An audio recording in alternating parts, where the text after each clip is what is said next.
그런 때가 있지 않습니까?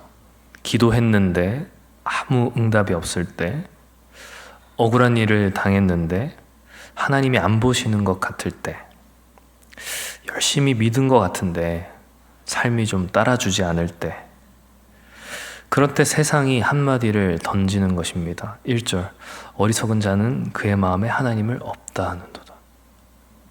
없다고. 찾아봐야 없고 불러봐야 없고, 지금 네 인생에 찾아온 그 정적이 그 증거 아니냐고. 우리는 그 말을 믿음으로 밀어내려 합니다. 그거 하나님 모르는 자들이 하는 말들이지, 나와는 상관없는 이야기이지, 그 문장 밖에 우리를 세워두려 합니다. 그런데 어느새 세상의 그 말이 우리 안에 스며들 때가 있습니다. 정말 하나님 듣고 계신 거 맞나? 정말 하나님 계신 거 맞나? 기도해도 답이 없고 기다려도 변하지 않고, 입 밖으로 내민 적은 없지만 그 말이 우리 안에 번져 있는 경우가 있습니다. 하지만 그런 날에도 하나님 우리를 보고 계십니다. 세상도 우리 마음도 하나님이 없다 하여 놓친 그때에도 하나님은 이미 하늘에서 몸을 굽혀 우리를 내려다보고 계십니다. 1절, 어리석은 자는 하나님이 없다 하나, 2절, 하나님은 반대를 말씀하십니다. 여호와께서 하늘에서 인생을 굽어 살피신다. 없다고 생각했던 하늘에서 하나님의 시선이 있는 것입니다. 굽어 살피신다. 굽어 살피신다는 것은 멀리서 들여다보신다는 것이 아니라, 굽어 살피신다는 것은 몸을 굽히시는 것입니다. 하늘에서부터 땅으로, 위에서부터 아래로, 저 하나님이 계신 곳에서부터 우리에게까지, 우리를 향해 하나님의 얼굴을 기울이시는 것입니다. 우리를 보기 위해 굳이 몸을 숙이신 그 자세를 의미합니다. 우리가 하나님을 놓친 것 같은 그 순간에도 하나님의 시선은 우리를 놓치지 않으셨습니다. 우리가 없다 하였던 그 정막의 방 안을 하나님의 눈은 이미 들여다보고 계셨다는 것입니다. 놓친 것은 우리 마음이지만 붙들고 계신 것은 하나님이셨습니다. 아무도 모르는 우리의 눈물을 하나님은 다 보고 계셨습니다. 2절, 그 눈이 무엇을 하고 계셨는지 말합니다. 그냥 보시는 것이 아닙니다. 지각이 있어 하나님을 찾는 자가 있는가? 하나님을 찾는 자가 있는가? 어둠 가득한 온 땅 구석구석을 훑으시면서 하나님을 찾는 자 한 사람을 하나님 찾으십니다. 우리는 응답이 없다고, 변하지 않는다고 하나님 찾기를 그쳤는데 하나님의 눈은 우리를 찾고 계셨습니다. 우리가 하나님을 잊어도 하나님은 우리를 잊지 않으십니다. 우리가 등을 돌려도 하나님은 우리에게서 눈을 떼지 않으십니다. 아무도 우리 마음을 알아주지 못한 그때 하나님은 알고 계십니다. 우리 눈에 보이지 않는다고 하나님이 떠나신 것이 아닙니다. 느껴지지 않는다고 하나님이 계시지 않는 것이 아닙니다. 하나님은 지금도 인생을 굽어 살피시고 계십니다. 하나님의 눈이 땅을 훑고서 슬픈 말씀하십니다. 3절, 다 치우쳐 함께 더러운 자가 되고. 하나님 마음에 합한 자가 없습니다. 하나도 없습니다. 다 치우쳤다. 예외가 없는 것입니다. 또 뭐라고 말씀하십니까? 선을 행하는 자가 없으니 하나도 없다. 선을 행하는 자가 없다. 그걸로 끝이 아닙니다. 없다. 하나도 없다. 없을 뿐만 아니라 하나도 없다. 신약에 이르러 바울도 말하지 않습니까? 의인은 없나니 하나도 없고. 오늘 시편과 같은 이야기입니다. 4절 보니까 남을 떡처럼 삼키면서 정작 여호와는 부르지 않는다. 이 약한 세대를 가리키는 말입니다. 찾으셨지만 하나도 없습니다. 하나님이 없다 한 것은 우리이지만 사실상 하나님이 굽어 살피셨을 때 하나님 보시기에 합한 자가 하나도 없는 것입니다. 하나님이 없는 것입니까? 아니면 하나님을 찾는 자가 없는 것입니까? 하나님께서 찾으실 만한 자가 없는 것입니까?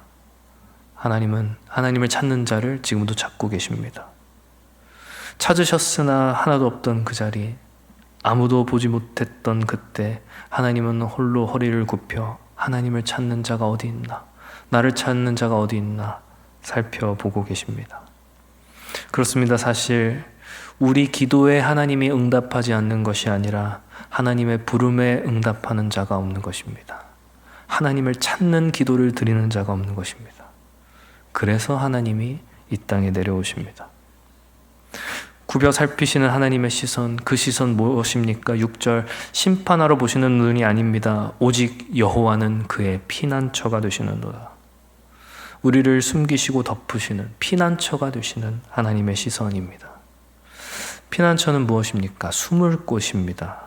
비를 피하고 바람을 피하는 곳, 하나님께서는 우리가 숨을 곳이 되어 주셨습니다. 하늘에서 굽어보시는 하나님의 얼굴이 아무것도 숨길 것이 없는 우리 위로 들여다옵니다.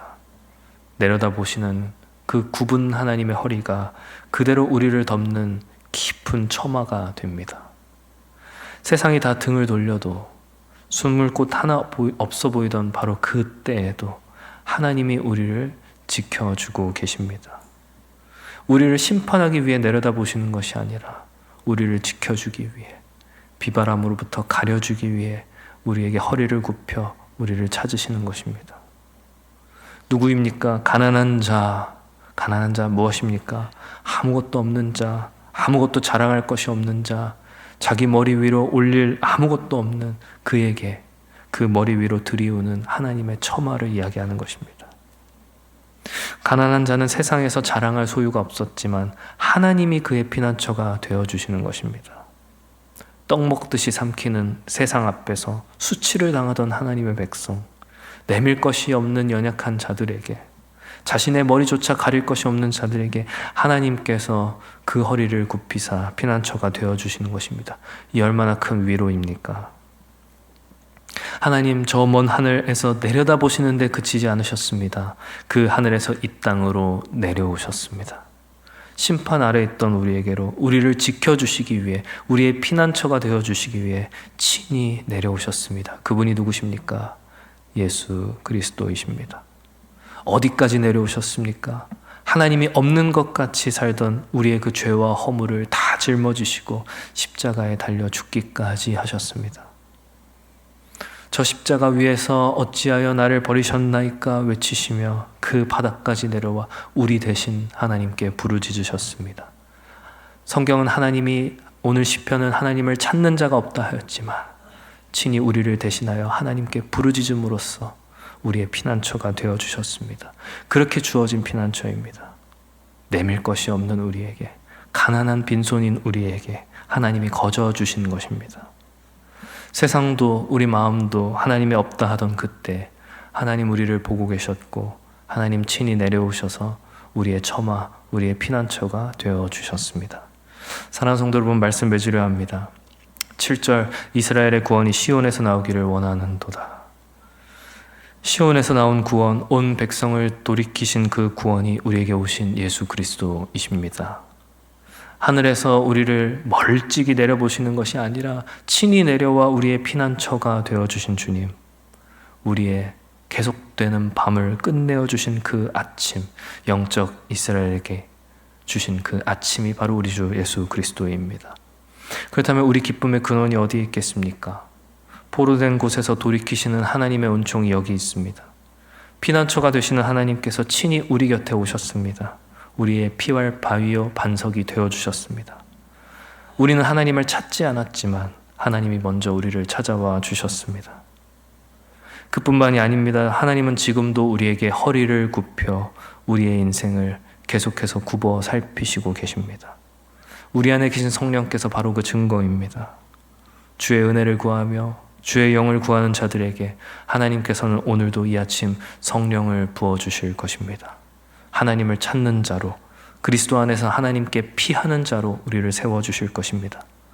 사랑하는 성도 여러분, 부디 바라보기는 하늘에서 우리를 내려다보시던 그 하나님이 우리의 피난처가 되신다는 사실을 굳게 믿고 이 아침 그 품 안에서 안식하는 저 여러분들 다 되시기를 주님의 이름으로 축원합니다. 기도합니다.